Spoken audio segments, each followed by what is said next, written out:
Welcome to the finishing episode. Now, one thing about finishing is it starts with a good fit. Yes. If your joints don't fit properly, if the overall design isn't well measured out and it just doesn't good in the first place, it's kind of like putting lipstick on a pig. So you want to make sure that your joinery is good, everything's tight, and then it comes down to sanding next. Sanding is something Kathy doesn't like. I don't. I don't think anybody likes it. It's not super fun, although it is kind of rewarding to get that glass-like finish. Kind of like a planer. What do you mean? You see it come out the other side just really pretty. Yeah, so by After sanding. see it come out the other side, she means when she comes back in to see all the sanding I've done. Right. When you're gluing up a top, for example, there's going to be some unevenness typically. There is in mine. I'm not perfect. Wood isn't perfect. So your idea is to make it as perfect as you can with the tools that we have, like sanding. So this is a really good tool for that kind of a glue up finishing situation. Big kind of? Yeah. Yeah. This is an aggressive tool. It's very important to keep it moving. If you stop with this belt going, you're going to dig down. Dig a tunnel, basically. So use this sparingly and only enough. So when I'm sanding a glued up top, for example, I will move it back and forth, maybe make one entire pass, and then feel the surface and see if I have to do another, and then do it again if I need to. And then as soon as all the glued up pieces are pretty darn smooth, this goes back on the shelf. From there, I would turn to my orbital sander. Now this one is my favorite for one reason. It has a round end on it that I can attach to a vacuum hose. There's very little sawdust that blows around in your face. And that's important. Yeah. That's important. And then for the final sanding, I would use just a finishing sander. And in terms of the grit, like we might be starting out with 80 grit, which as I said is very, very aggressive. Yeah. And then with the orbital, we'll probably go from 80 to, maybe 100, and then I'll take this from 100 to 180, and then maybe even 220, and then my final sanding may be in the 300 range, 320. So it's a lot of sanding. Kevin, what's the difference between this one and this one? So this makes an orbital kind of a pattern when it sands, and you can go any direction that you want with the grain. This one also will vibrate in different ways, but it gives you a little more control. This one, it wants to take you with it. Mm-hmm. Another thing I'd like to point out is, especially with the orbital sander, is I pretty much just put the weight of the tool down and I steer it. I'm not pushing down. It's almost like I'm polishing the wood more than trying to grind anything away. This one, I like this tool. I've had this for a long, long time. I just wish it had an attachment that I could hook up to the vacuum. Yeah, but that's good, okay. It's kind of okay. I mean, who needs total lung function? Right. It's overrated. So once we're all sanded, everything is baby butt smooth, then we can look towards what color stain we want to put on it. So it's also important to think about your project even as you're designing it. Like one question may be, is this going to be painted or stained? Right. Because that will determine what kind of wood you use. Right. As you guys might remember from the Mickey Mouse cabinet, I knew from the get-go that was going to be painted, so I turned to my favorite painting wood, which is Windsor wood, which is an engineered product in that it's finger jointed together. It's always flat, there's very little movement, it's a stable product, and it comes primed. If we're working with oak, like we did on Wine Bar Cathy, then it would be, in my opinion, a crime against humanity to stain oak. You mean to paint? To paint oak, I'm sorry. Oh, yeah. The grain of oak is beautiful and needs to be shown. And it really is kind of rewarding, like I said, when you sand that and you take it from the 80 grit and it's rough, and then you get it down to 320. It just comes alive. It's like that grain comes Through? popping out, yeah. And then when you put the stain on it, and you can just see that happen. Incidentally, I like to use a styrofoam brush when I'm applying stain. Now, another pretty wood, in my opinion, is pine. And you know, when I like pine. we settled the United States and we were out east, there were so many pine trees, and they made a lot of furniture with pine. And it's beautiful. It is hard on your cutting tools because there's a lot of silica and sand in the pine, and it's kind of abrasive on your blades. But it's also a very inexpensive wood, so I work with it a lot. I like the look of pine. Pine requires an additional step to stain, and that is a sanding sealer, or a, I think Minwax calls it wood preservative. You put that on first, and then you stain it, and it does affect the color of your stain. So you need to take a scrap piece and figure out exactly what color stain you're going to use. But if you don't do that, pine will stain very blotchy. But once you do that, it's beautiful. I've done entire kitchen cabinets with pine, and some people would come in their kitchen and not even realize it was pine. It was so pretty. So from there, you, in my opinion, need some sort of a top coat, at very least a wax of some kind, shellac, polyurethane, varnish. Those are top coats that are going to make your piece very durable as time goes on. Recently, since during the COVID shutdown, I've been really getting into shellac. And one of the reasons for that is we have a house that's over 100 years old. I needed to match some old trim. I needed to mill a piece and attach it right in with the old, and I really wanted to blend that. And the best way that I found to do that was with a certain color stain and then an amber shellac, and it matched very Almost close. Perfect. Yeah. Yes, nobody can tell. Yeah, and during that process, I just really enjoyed shellac. I like the finish. It hardens up very nice. It dries quickly. Yeah, I was going to say, doesn't it take a little bit of time in between each coat? Yeah. And you have the option of the amber and the clear shellac. So it's kind of neat and fun and old-timey. Yeah, kind of. So, okay, with that, I am going to do some actual finishing now on Wine Bar Cathy. I do have one more little bit of sanding to do. I'm going to sand it down to 320, and that baby is going to be very sleek and shiny. And then I'm going to put the stain on it. Once the stain, it needs a day, in my opinion, before you start doing any top coats. So that's how my day is going to go. This is where Cathy leaves. Okay, bye-bye. I should have mentioned that step one before finishing is actually to just take a minute, get organized, clean the shop up. You guys know how it is in a small shop. It's a struggle to stay organized all the time. So we finished this project yesterday as far as the construction. I just did a little light sanding, and now the shop is clean. I've blown it out. I use a leaf blower a lot of times. And I'm ready to prep this. So I'm going to use a vacuum, and then I'm going to hit it with a painter's tack rag because we just don't want any extra dust on here. Oh, here's a fun fact. I have my shop vac and a very long hose that I use a lot. I use it all over the shop, different attachments and stuff. But I just zip tie a little remote control light switch to this, so I can turn this on from wherever I am, turn it back off. It's very handy.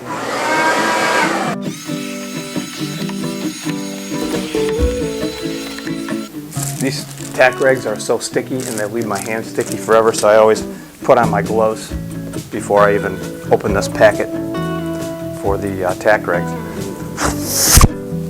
I've also set this up on some 2x4s just so I can stain it all the way to the floor without having to worry about it puddling up on this vinyl mat that I have laying down there. I think what I'm going to do is not apply stain to the inside. I am going to apply the shellac, so it's going to be a finished product. But I think it'll be kind of neat to just have that be lighter inside of there, since it is a pretty dark stain that we're going to use. I keep a bucket of old socks around, which are really great rags to use to wipe the stain up. You can slip it right over your hand and kind of get in the nooks and crannies if you need to. Okay, I've got my stain out, and I'm going to stir up the bottom. the pigment will always settle in the bottom of this, so it's very important to stir this up, otherwise you're going to get inconsistent stain. I poured my stain into this old yogurt cup just because my sponge brush fits a little better, and I'm just going to sponge it on. It's kind of startling how dark this appears, but when I wipe it off it's not going to be nearly this dark, and there will be a little bit of soaking in that happens, so it's just important that it's nice and even Steven. Hey, speaking of Steven, I'll say hi to my friend Steve, who is also an awesome woodworker, and he is currently making a bed for his granddaughter, which looks amazing, and his granddaughter is helping him, so that's so fun. Get kids involved in woodworking and carry this on for another generation. So a lot of people will let this soak in for a relatively long period of time.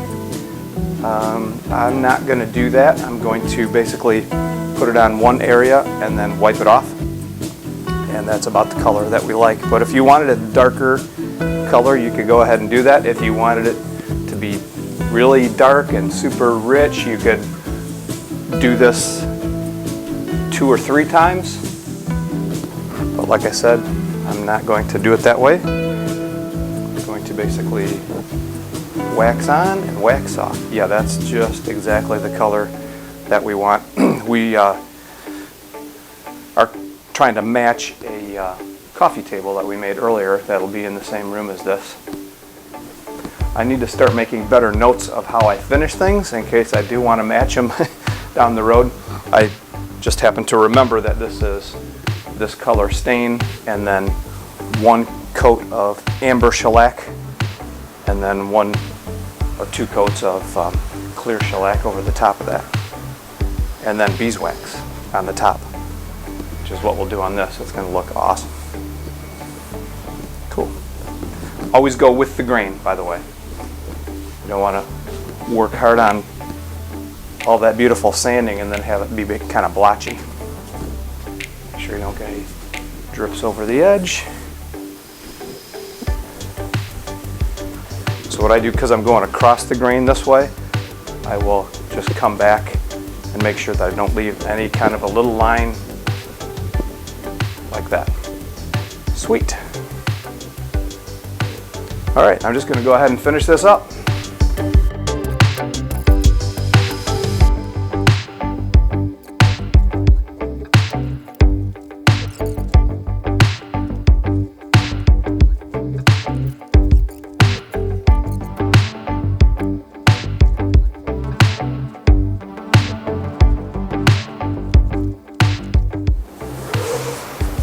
So we looked out with another beautiful fall day, and we're going to take advantage of this weather to do these doors outside.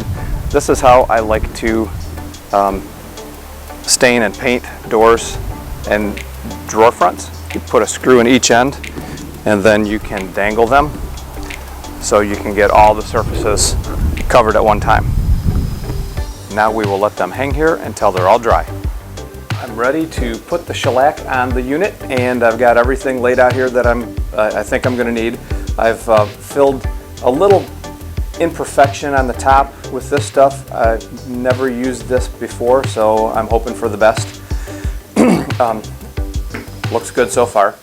I'm going to use amber shellac for the first coat, which is going to just make it a little more amber, a little warmer. And then for the next coat or 2, I think it's going to need 2 coats, but it may only need 1. We'll take a look. I'm going to use the clear shellac, and then I'm probably going to thin the second coat. Actually, this can is already thinned a little bit, so that should work out perfect, but this shellac is pretty thick. If you've never used it, I've had real good results with just thinning it down a little bit.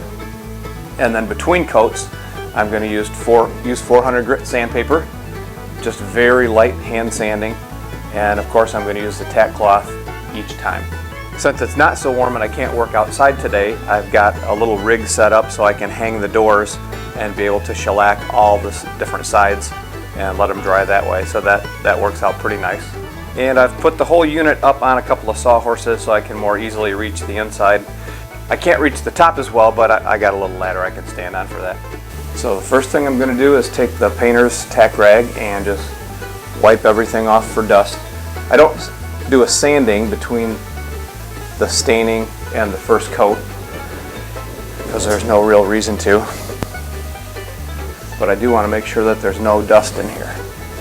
So I'm going to carefully go over the entire unit. Incidentally, before I forget, I plan on doing the inside with just shellac. We didn't stain that at all.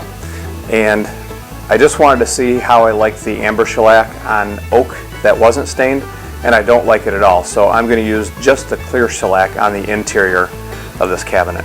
One of the reasons that I like shellac is because it dries very quickly, which is kind of important because we're in Michigan, it's mid-November, and we don't have a heated garage. I am very fortunate to have a wood burner out here, and so I can get the temperature up to a reasonable amount, but I can't have it like this for days on end while I wait for polyurethane to dry. It's just not very feasible to keep this old brick unheated space warm enough for that for hours and hours and hours on end. I love this color. It looks so old-timey to me. The combination of the black walnut stain on oak and then this amber shellac is perfect. You can even apply the shellac with a rag, but I've had pretty good luck with a brush, so I'm going to stick to it. One more little imperfection there I want to hit with the wood fill in between coats next time. The first coat is all dry, and I am going to do some light sanding, very light. I'm going to use a sanding block and some 400 grit paper. This is kind of a happy accident. This is a scrap block that I had from just doing the setup for cutting the rails and stiles, and they all have this beveled edge on it. So if I use this as my sanding block, it will conform right to the rail and stile edges, so I can do a real close sanding without any accident of changing the profile.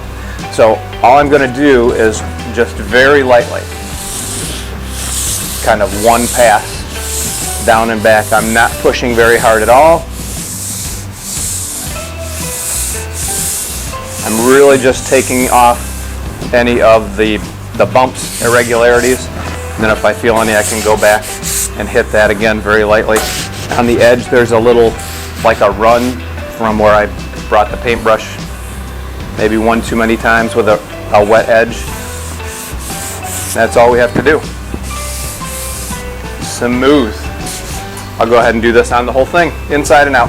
Okay, got all the sanding done. It literally took 5 minutes. Now I'm just going to use this brush on my vacuum and vacuum up all the dust. And we'll hit the whole thing again with a tack rag. Get off any little dust particles. And now, coat number 2. Well, here it is, all finished. I know it's hard to tell on the video, but the finish is very nice. I really like the shellac. Beautiful. The one last thing that I'll do with this, in a couple of weeks when this is good and cured and hard, I will take some beeswax and give it a couple of coats of that, just for another layer, safekeeping. We like the bugs and bees, yes. Plus it smells good. Yeah, it does. Kathy picked out some pretty cool little knob thingies that look old-timey. Yeah. The glasses hang there very nice. And Isn't it cool? got a few of her favorite bottles of Beano in there. So, Oh, I have more. I'm just waiting to put it in here. yeah. It's got a weight limit of 500 pounds, so we have to be a little sparing. Well, thanks again for watching. I hope you enjoyed this video. This will be your last chance to win a t-shirt. Yes, So- because on Thanksgiving, we will draw that name. Yes, and what do you have to do to win the t-shirt? You have to first subscribe. Second, leave a nice message, nice comment, and tell us what size you want, large or extra large. Those 3 things. Extra large or large. You have to live in the continental United States so Right, we can that's mail right. it to you. Otherwise, you're welcome to come and pick it up. Like, you live in Jamaica or Hawaii, you can still win, you just have to come and pick it up. We'll keep it for you. Right. All right, so that's all we got to say about that. So thanks again for watching. Have a great day, and as always, Keep your biscuits dry.